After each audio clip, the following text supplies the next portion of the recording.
Hello, it's Mary with Walks Within in the beautiful woods again next to the creek with lots of birds chirping in the forest here.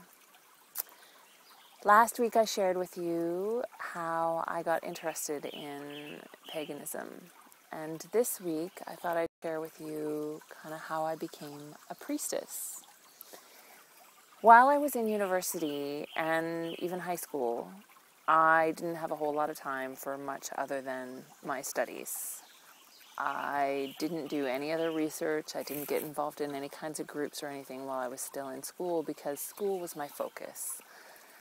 It was very important to me to graduate from university, so that was my focus. And even when I went to England, I did some travel, but I didn't really study anything other than my coursework that I was taking while I was over there.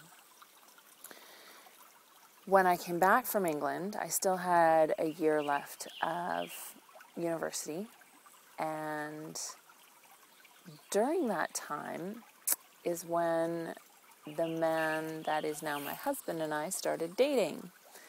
So we were carrying on a long-distance relationship, and I was doing my last year of university with, of course, some of my most intense coursework.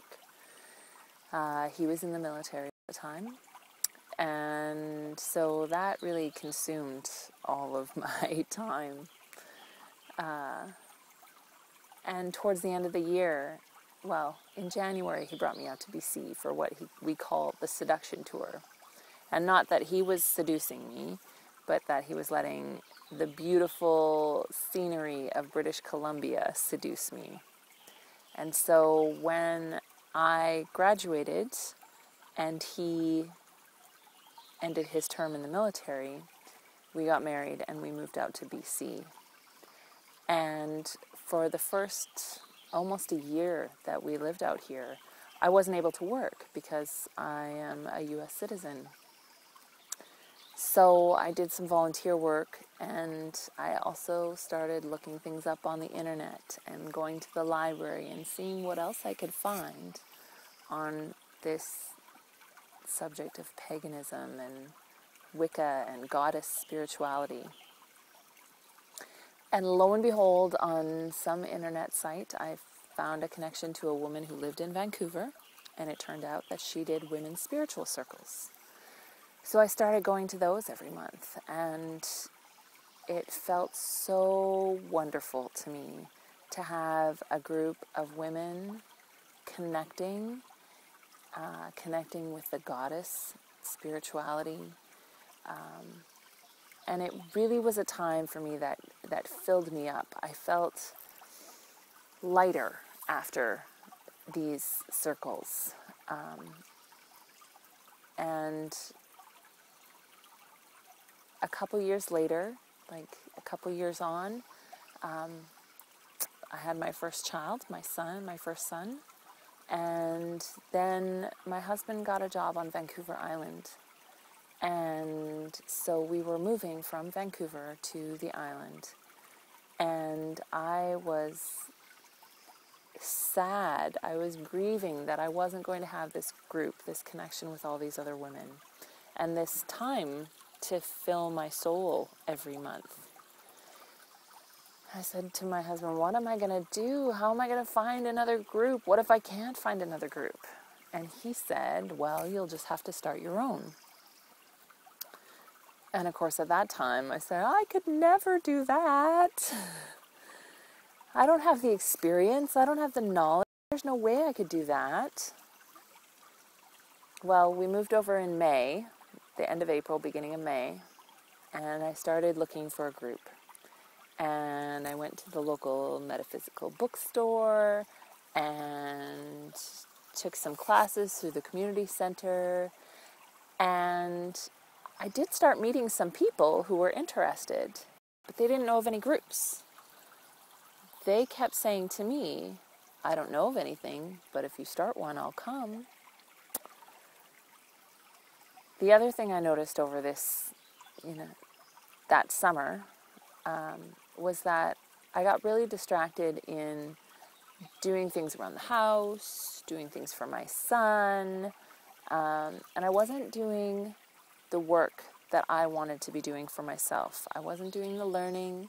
I wasn't doing, I was still surfing the internet, going through some books that I had inherited from a friend who passed away just as we moved.